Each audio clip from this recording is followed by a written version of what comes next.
Hello दोस्तों, नमस्कार। स्वागत है आपका एडवांस एग्रीकल्चर यूट्यूब चैनल पर। दोस्तों, आज की इस वीडियो के माध्यम से आपको बतलाने वाले हैं अफीम की खेती किस प्रकार की जाती है, यानी ओपीएम फार्मिंग। तो अफीम की खेती कौन किसान भाई कर सकते हैं, कौन किसान भाई नहीं कर सकते हैं।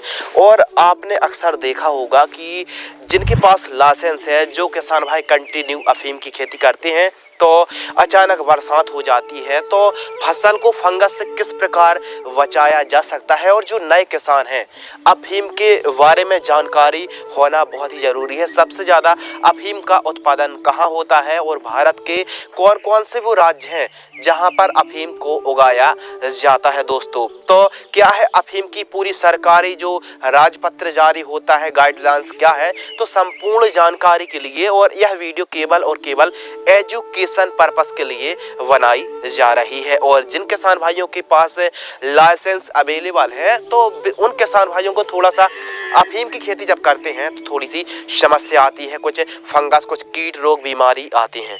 तो फसल को कैसे प्रोटेक्ट किया जा सकता है, या फिर जो किसान भाई अफीम की खेती कर रहे हैं तो वो कैसे अफीम को ग्रोइंग करते हैं, कैसे चीरा लगाते हैं और किस प्रकार जो औजार होते हैं उनसे अफीम को निकाला जाता है। तो संपूर्ण जानकारी के लिए दोस्तों इस वीडियो को आपको अंत तक देखना है। इस वीडियो के माध्यम से आपको बहुत ही एक रोचक विषय लेकर हाजिर हैं दोस्तों कि अफीम की खेती कैसे की जाती है, अफीम की खेती कौन कौन कर सकता है और अफीम की खेती कब और कहाँ की जाती है।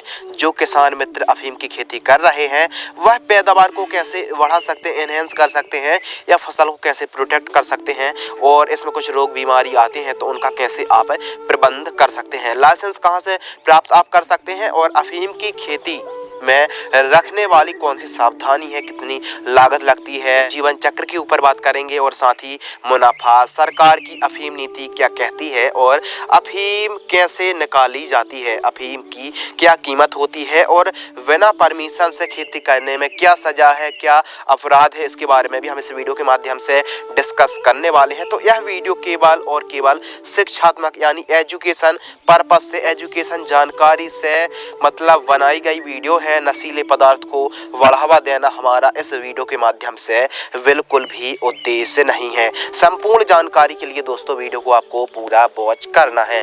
दोस्तों, अफीम की खेती कैसे की जाती है यह जानने से पहले हम यह जानते हैं कि अफीम के बारे में कुछ महत्वपूर्ण जानकारी, कुछ रोचक जानकारी आपके साथ पहले शेयर करते हैं, फिर उसके बाद हम आगे बढ़ने वाले हैं। तो महत्वपूर्ण जानकारी के ऊपर बात करें तो अफीम की खेती करने के लिए लाइसेंस की आवश्यकता पड़ती है, जो कि केंद्रीय नारकोटिक्स विभाग द्वारा जारी किया जाता है दोस्तों। लेकिन नए किसान खेती करना यदि चाहते हैं तो विभाग द्वारा लाइसेंस नहीं दिया जाएगा, और यदि आप बिना लाइसेंस के या फिर बिना परमिशन के खेती करते हैं अफीम की, तो यह प्रतिबंधित है, दंडनीय अपराध है। तो भारत में लगभग दोस्तों सन 2000 के बाद लाइसेंस सरकार देना बंद कर दिया है। महत्वपूर्ण जानकारी, खेती करने के लिए लाइसेंस की आवश्यकता पड़ती है, जो कि केंद्रीय नारकोटिक्स विभाग द्वारा दिया जाता है। लेकिन नए किसान खेती करना चाहते हैं तो विभाग द्वारा लाइसेंस नहीं दिया जाएगा, और बिना परमिशन या फिर बिना आप इजाजत के खेती करते हैं तो यह प्रतिबंधित है, यह अवैध है, इल्लीगल है। तो दोस्तों भारत में लगभग सन 2000 के बाद से लाइसेंस सरकार देना बंद कर दिया है। जिनके पास अभी है लाइसेंस, उनके ही लाइसेंस को केवल और केवल रिन्यू सरकार करती है। बुआई भी सरकार की जो गाइडलाइंस होती हैं उसी के मुताबिक डेट्स वाइज बुआई की जाती है, और बिक्री भी सरकारी विभाग में ही की जाती है। लेकिन आपको पता होगा कि जो अफीम की खेती होती है तो इसमें ब्लैक मार्केट भी चलता है दोस्तों, ब्लैक बाजार भी चलता है। वहां पर अफीम की कीमत लगभग दोस्तों 1 लाख रुपए ब्लैक में अफीम बिकती है। बाकी बिना परमिशन के यदि आप खेती करते हैं, बिना लाइसेंस के आप खेती तो नहीं दोस्तों, एक पौधे को भी अपने घर पर ग्रो नहीं कर सकते हैं। तो यह वीडियो केवल उनके लिए है जो किसान भाई सरकार द्वारा लाइसेंस दिए गए हैं और खेती करते हैं, तो उन्हीं के लिए केवल यह खेती है।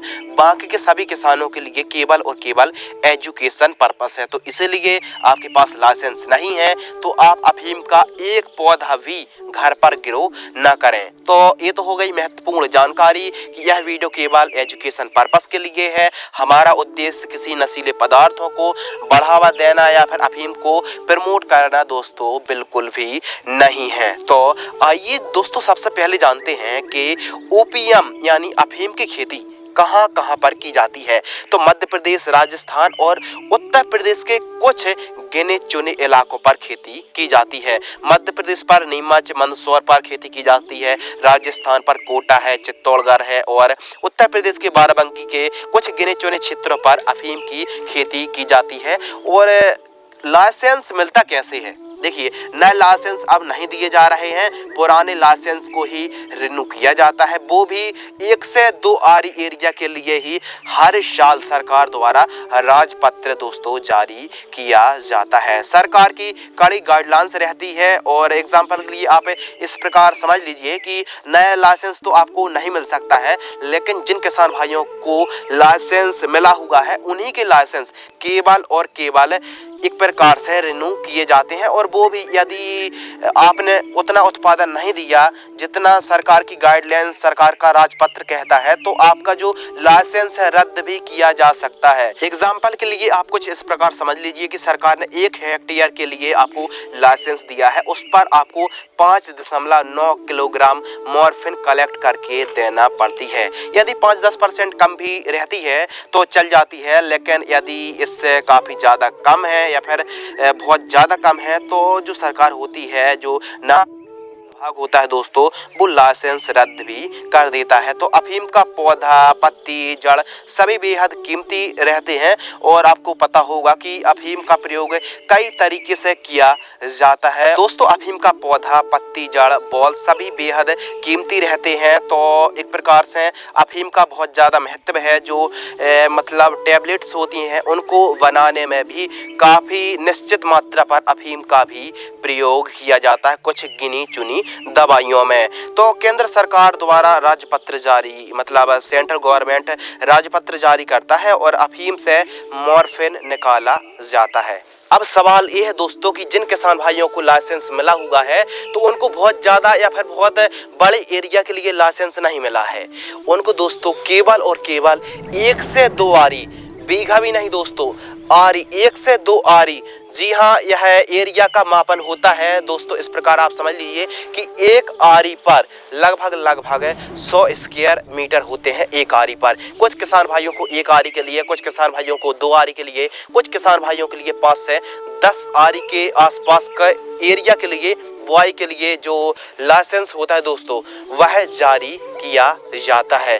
और पिछले साल आपने कितना उत्पादन निकाला उसके हिसाब से यदि आपने जो परसेंट है मॉर्फिन का, उसका परसेंटेज यदि कम है तो जो आपका लाइसेंस है उसमें कटौती भी की जा सकती है। और यदि आप मॉर्फिन या फिर अफीम की जो क्वांटिटी होती है निश्चित क्वांटिटी से काफ़ी कम देते हैं तो अफीम का जो लाइसेंस होता है उसको रद्द भी किया जाता है। तो इस प्रकार आपने समझा दोस्तों। अब बात करते हैं अफीम के बारे में। जो किसान भाइयों को अफीम का लाइसेंस पहले से मिला हुआ है और वह किसान भाई अफीम की खेती करते हैं तो उनके लिए यह जानकारी है अफीम के किस प्रकार चीरे लगाए जाते हैं। इस वीडियो के माध्यम से संपूर्ण जानकारी शेयर करने वाले हैं। सबसे पहले बात करते हैं अफीम की खेती कब की जाती है। तो अफीम की खेती अक्टूबर और नवंबर पर हमारे किसान भाई खेती करते हैं। और जलवायु टेम्परेचर के बारे में बात करें तो अफीम की खेती ठंडे नम आर्द्र जलवायु क्रॉप है और इसके लिए टेम्परेचर 8 से 10 डिग्री सेल्सियस न्यूनतम और अधिकतम 35 से 36 डिग्री सेल्सियस के आसपास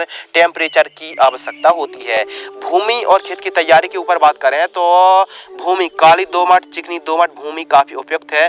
मृदा की पीएच वैल्यू 5 से लेकर 7.5 तक चल जाती है। यदि 8 से ऊपर है तो जिप्सम का आप प्रयोग कर सकते हैं। सीड्स और किस्में, यदि सीड्स की बारे में बात करें तो ये सरकार द्वारा दिया जाता है और क्वांटिटी बीघा या फिर आरी के हिसाब से दोस्तों दिया जाता है। एक आरी पर यदि आप अफीम की मतलब जिन किसान भाइयों को लाइसेंस मिला हुआ है, हम केवल और केवल उन्हीं की बात कर रहे हैं, एक आरी पर 100 ग्राम सीड्स की आवश्यकता पड़ती है। और एक बार और रिपीट हम कर दें कि एक आरी में 100 स्क्वायर मीटर के आसपास का एरिया होता है। और आगे चल के हम आपको बताएंगे कि सीपीएस विधि क्या होती है और किसान भाइयों को सीपीएस विधि से यदि सरकार खेती कराती है अफीम की तो क्या फ़ायदे हैं और क्या नुकसान है। सीएसपी एक न्यू मेथड है, तो इसके बारे में भी हम थोड़ा सा आगे डिस्कस जरूर करेंगे। 1 से 2 मिनट है। बात करते हैं बेसल डोज। जो किसान भाई खेती करते हैं तो बुआई के समय कौन सी खाद, SSP 75 kilogram, DAP 50 kilo, MOP 25 kilo और गोबर खाद 1 से 2 ट्रॉली। इसके अलावा मुर्गी की जो खाद होती है दोस्तों आधी ट्रॉली प्रयोग कर सकते हैं। वर्मी कंपोस्ट का आप प्रयोग कर सकते हैं 5 क्विंटल। इन सभी को मिक्स करके, लेकिन गोबर खाद पकी हुई होनी चाहिए। वर्मी कंपोस्ट का आपको जरूर प्रयोग करना है। इन सभी को मिक्स करना खेत की तैयारी करते समय। और ठीक तरीके से आपको कल्टीवेटर से पाटा लगाकर खेत को एकदम समतल करा देना है। खेत के चारों साइड साफ सफाई होना बहुत ही जरूरी है और खेत के चारों साइड आप ग्रीन नेट जरूर खींच लीजिए। बात करते हैं सिंचाई। तो जो किसान भाई अफीम की खेती कर रहे हैं तो सिंचाई 10 से 15 दिनों के अंतराल पर आप फ्लड एरीगेशन से ही आपको सिंचाई करना चाहिए। स्प्रिंकलर से आपको सिंचाई नहीं करनी चाहिए। खरपतवार के बारे में बात करें तो निराई गुड़ाई सबसे बेस्ट ऑप्शन है। पहली निराई गुड़ाई आपको 25 से 30वें दिन और सेकंड निराई गुड़ाई 70 से 75 दिन की फसल होती है, तब आपको सेकंड निराई गुड़ाई करनी चाहिए। अब जो किसान भाई खेती करते आ रहे हैं अफीम की तो बढ़वार में थोड़ी सी समस्या जाती है, यानी बेमौसम बरसात होती है या फिर अचानक गर्मी ठंड ऐसी मतलब मौसम आ जाता है तो पौधा अच्छी बढ़वार नहीं लेता है। तो इसके लिए सिंजेंटा की क्वांटेस 40 ml या फिर कृषि रसायन की पोषक सुपर 25 ml 15 लीटर पानी घोल करके किसी एक का स्प्रे आप कर सकते हैं। और फ्लावरिंग स्टेज पर कुछ फंगस गिने चुने फंगस दोस्तों आते हैं जो कि फसल को काफ़ी ज़्यादा नुकसान पहुंचाते हैं। तो इसके लिए फ्लावरिंग स्टेज पर फेंटाक प्लस 10 ml रोको फंगिसाइड 40 ग्राम और स्ट्रेप्टोसाइक्लिन सल्फेट आपको 2 ग्राम इन सभी को मिक्स करके 15 लीटर पानी में घोल करके स्प्रे करना चाहिए। इल्ली का प्रकोप भी देखने के लिए मिलता है, जैसे सेमी लूपर से हरी इल्ली है तो इसके लिए अदामा की 12 जाट 40 ml या फिर प्रोफेक्स सुपर 25 ml, दोनों में से किसी एक को 15 लीटर पानी घोल करके स्प्रे कर देना है।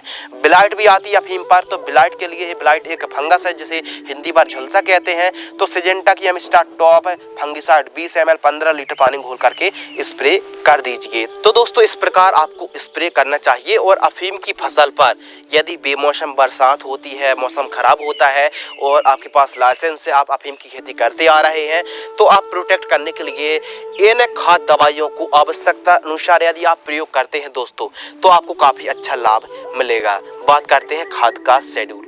तो देखिए बेमौसम बरसात हो जाती है, बहुत ज़्यादा टेम्परेचर हाई हो जाता है, लो हो जाता है, वनस्पतिक अफीम की उतनी अच्छी नहीं हो पाती है और सरकार ने जितनी क्वांटिटी पर अफीम मांगी है उतनी क्वांटिटी पर अफीम आ नहीं पाती है, फसल उतनी अच्छी बढ़वार नहीं ले पाती है। तो फसल जब तक बढ़वार अच्छी नहीं लेगी, जो सरकार की क्वांटिटी है निश्चित क्वांटिटी, उतनी क्वांटिटी जब तक आप नहीं करेंगे तो आपका जो एक प्रकार का लाइसेंस है उसको रद्द भी सरकार कर देगी। तो बढ़वार फसल अच्छी हो तो इसके लिए खाद का शेड्यूल दोस्तों आइए बात करते हैं फर्टिगेशन शेड्यूल। तो जो पहली खाद है 30 से 35 दिन की फसल होती है तो बायोजाइम 10 किलो, माइक्रो न्यूट्रिएंट उर्वरक खाद आपको लेना है 5 किलोग्राम और यूरिया खाद आपको लेना है 30 किलोग्राम। इन तीनों को मिक्स करके जड़ों के पास दे करके यदि आप सिंचाई करते हैं दोस्तों तो काफ़ी अच्छे आपको रिजल्ट देखने के लिए मिलेंगे। फसल की जो बढ़वार है वो काफ़ी अच्छी देखने के लिए मिलने वाली है। सेकंड खाद 60 से 65 दिन की फसल होती है तो यूरिया 40 किलो, जिंक सल्फेट 5 किलो, ह्यूमिक एसिड 1 किलो, इन तीनों को मिक्स करके जड़ों के पास दे करके आपको सिंचाई करना चाहिए। बात कर लेते हैं कि 1 एकड़ पर जैसे मान लो 1 आरी है तो 1 आरी में सरकार को कितनी अफीम देनी पड़ती है।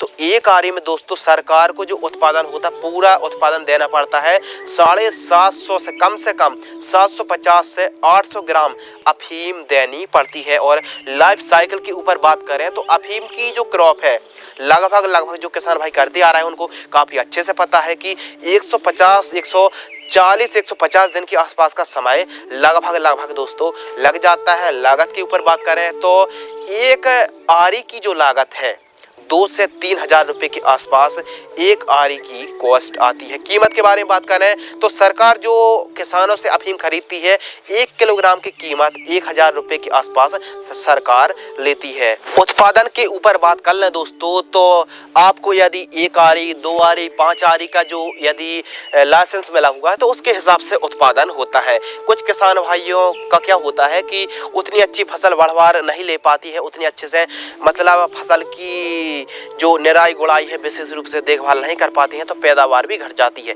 तो इसीलिए आप ऑर्गेनिक के रूप में वर्मी कंपोस्ट है, सरसों की खली है, गोबरी खाद है, नीम ऑयल के स्प्रे, इनको सस्ते रेंज पर आपको जरूर प्रयोग करना चाहिए। जो हमने आपको कीटनाशक दवाइयों के नाम बताएं, जरूर नहीं कि सभी के सभी कीटनाशक दवाइयों के स्प्रे करने पड़े, आवश्यकता अनुसार और सस्ते पर। हम तो आपको बतलाते हैं कि बेस्ट जो है कि ऑर्गेनिक सबसे बेस्ट है अफीम की खेती। दोस्तों भारत के जिन इलाकों पर अफीम की खेती की जाती है खासकर मध्य प्रदेश, राजस्थान और उत्तर प्रदेश है। अफीम की खेती जब राजपत्र जारी होता है तब हमारे किसान भाई दोस्तों खेती करते हैं। तो जब मतलब एक डेट्स आती है, राजपत्र जारी होता है और उसके हिसाब से ही किसानों को अफीम देनी पड़ती है और सरकार को ही जितना भी वेस्टेज होता है सरकार को देना पड़ता है दोस्तों। और अफीम की जो खेती होती है, जो किसान खेती करते हैं चारों साइड ठीक तरीके से ग्रीन नेट खींचते हैं और प्रॉपर बंधाई करते हैं जिससे जो अफीम की खेती है अच्छे से अच्छी फसल बढ़वार ले। मुनाफा के ऊपर बात कर लें तो अफीम की जो खेती है दोस्तों हमारे किसान भाइयों को खूब अच्छे से पता है कि कितनी आमदनी होती है, लेकिन जो राजपत्र जारी होता है उसके हिसाब से आपको बुआई करनी पड़ती है। उसी के हिसाब से आपको जो उत्पादन है सरकार को यानी नारकोटिक्स विभाग को जो अफीम कलेक्ट आपने कर रखी है, जो चीरा लगा के, उसके बारे में भी आपको डिटेल से बताएंगे कि जो चीरा लगा के अफीम वो नारकोटिक विभाग के द्वारा ही जमा की जाती है। उसके हिसाब से सरकार लगभग 1000 रुपये किलोग्राम के आसपास की कीमतें देखने के लिए मिलती है। यह कीमतें कम और ज़्यादा भी होती रहती हैं। बाकी आपको तो बहुत अच्छे से पता है कि अफीम की जो ब्लैक तस्करी होती है, ब्लैक बाजार की अगर बारे में बात करें तो 1 लाख रुपए किलो के आसपास अफीम की बिक्री होती है दोस्तों। तो इसीलिए हम आपको रेकमेंड कर रहे हैं कि अफीम के जिन किसान भाइयों के पास लाइसेंस है उन्हीं को अफीम की खेती करना है। यदि आपके पास लाइसेंस नहीं है तो आप बिल्कुल भी दोस्तों अफीम की खेती करने के बारे में ना सोचें। एक पौधे को भी आपको ग्रो नहीं करना है। यह वीडियो केवल उन किसान भाइयों के लिए थी जो किसान भाई अफीम की खेती कर रहे हैं। आप लोगों के लिए केवल एजुकेशन पर्पस है कि अफीम की खेती कैसे की जाती है, किन इलाकों पर होती है। दोस्तों अफीम जो होती है उसके जो डोंडे होते हैं उसे हम जिसे इंग्लिश में बॉल्स कहते हैं, उस पर चीरा लगाकर अफीम को निकाला जाता है। और जो अफीम के डोंडे होते हैं दोस्तों उस पर अंदर जो बीज होते हैं उसी को हम खसखस कहते हैं, जो कि मार्केट पर खसखस का भाव दोस्तों अफीम के डोंडे के अंदर से जो खसखस निकाला जाता है बाजार पर 1 से 1.5 लाख रुपए क्विंटल के आसपास खसखस की कीमत होती है दोस्तों। बाकी जो अफीम के वेस्टेज भी होते हैं, जड़ें होती हैं, तना होता है, पौधे होते हैं और बॉल्स होती है, उन सभी के बाजार भाव काफ़ी हाई रहते हैं। तो हमारे जो किसान भाई अफीम की खेती करते आ रहे हैं तो आपको जानकर यह आश्चर्य होगा कि ऑल ओवर मतलब जो वर्ल्ड है उस पर दोस्तों लगभग 85% से भी ज़्यादा मतलब जो उत्पादन है अफीम का वो अफगानिस्तान में होता है। 85% से भी ज़्यादा खाली अफगानिस्तान जो देश है, कंट्री है, वो मतलब अफीम का उत्पादन करता है, प्रोडक्शन करता है। दोस्तों बात करते हैं कि अफीम निकाली कैसे जाती है, यानी अफीम पर चीरा लगाया जाता है। अब पौधा होता है दोस्तों उसमें एक ऊपर डोंडा लगता है जिसे हम इंग्लिश पर बॉल्स कहते हैं। तो बॉल्स से चीरा लगाया जाता है, उसके बाद अफीम निकाली जाती है। तो किस प्रकार, तो अफीम का जो डोंडा होता है वो मैच्योर हो जाता है बॉल्स, तब दोपहर के 12 बजे से लेकर शाम के 4 बजे के मध्य जो किसान भाई खेती कर रहे हैं उनको काफ़ी अच्छे से पता होता है, ब्लेड से या फिर कुछ खास प्रकार के जो टूल्स होते हैं उनसे चीरा लगाया जाता है। चीरा लगा दिया पूरे खेत में, उसके बाद हमारे जो किसान भाई होते हैं दूसरे दिन की सुबह सूर्य की किरणें निकलने से पहले 6 बजे के लगभग 5:30-6 बजे के आसपास खेत में पहुंच जाते हैं, एकदम बर्तन लेकर साफ। उसके बाद इस प्रकार जो टूल्स आप देख रहे हैं, इस प्रकार अफीम का जो लिक्विड है प्रति डोंडे पर 1 ग्राम से लेकर एक बार में 1.5 ग्राम लिक्विड जमा हो जाता है, यानी अफीम जमा हो जाती है। फिर टूल्स की मदद से इस प्रकार अफीम को निकालकर साफ बर्तन में कलेक्ट कर कर रखी जाती है। तो इस प्रकार चीरा लगाया जाता है। इसकी एक खासियत ये होती है कि दोपहर के समय हमको चीरा, मान लो आज चीरा लगा दिया हमारे किसान भाइयों ने, फिर कल जाके, यानी ऐसा नहीं कि जो लिक्विड टपक जाएगा, ऐसा नहीं है, वो सुबह सुबह सूर्य की किरणें निकलने से पहले अफीम को कलेक्ट कर लिया जाता है। और जब पूरी 150 दिन के आसपास की फसल हो जाती है, लाइफ साइकिल है, तो जितने भी अफीम की जो क्रॉप होती है तब तक दोस्तों चीरा लगाए जाते हैं जब तक अफीम निकल रही है। तो इस प्रकार अफीम को एकत्रित करके जो सरकार की जो गाइडलाइंस होती है उसको ध्यान में रख के मतलब सरकार को ही मतलब बिक्री की जाती है। और सरकार एक निश्चित किलोग्राम की जो क्वांटिटी होती है उसके हिसाब से अलग अलग मतलब हर एक वर्ष अलग अलग राजपत्र जारी होता है। उसके हिसाब से मॉर्फिन की क्वालिटी और क्वांटिटी को देखते हुए ही अगले वर्ष का जो राजपत्र होता है, लाइसेंस होता है, उसको जारी किया जाता है। CPS जो विधि है दोस्तों, मेथड है, सरकार क्या करती है कि विगत 2-3 सालों से सरकार जो लाइसेंस होते हैं उनको रिन्यू करती है और सरकार बोवाती है अफीम को और उसकी चीरा नहीं लगाने देती है। बाकी पूरे जो डोंडे होते, बॉल्स होती है, वेस्टेज होता है, पूरे सरकार के मतलब जो नारकोटिक्स विभाग होता है वहां पर जमा करने होती है। तो जो CPS जो विधि है किसानों के लिए फायदे का सौदा है या फिर नहीं है, आप कमेंट्स में जरूर बताइएगा। तो अफीम की खेती भारत पर सरकार की जो गाइडलाइंस है, सरकार की जो ये एक प्रकार की नीति है, राजपत्र जारी होता है, ध्यान में रख के गाइडलाइंस के मतलब हिसाब से ही अफीम की खेती की जाती है। किसान अपने मन से अफीम की खेती नहीं कर सकता है, मतलब हार्वेस्टिंग भी नहीं कर सकता, बुआई भी नहीं कर सकता, सब राजपत्र केंद्र सरकार द्वारा जारी होता है, उसके हिसाब से अफीम की खेती की जाती है। तो इस वीडियो के माध्यम से हमने केवल और केवल एजुकेशन पर्पस के हिसाब से आपको बताया कि अफीम की खेती कैसे भारत में की जाती है। यदि आपको यह वीडियो पसंद आती है तो वीडियो को लाइक करें और वीडियो के जाते जाते एंड में एक बार और आपको चेतावनी देना चाहते हैं कि इस वीडियो के माध्यम से अफीम को बढ़ावा देना या फिर अफीम की खेती को बढ़ावा देना हमारा बिल्कुल भी मोटिव नहीं है। यदि आपको यह वीडियो पसंद आती है तो वीडियो को लाइक करें, चैनल को सब्सक्राइब करें। धन्यवाद, नमस्कार, जय हिंद, वंदे मातरम।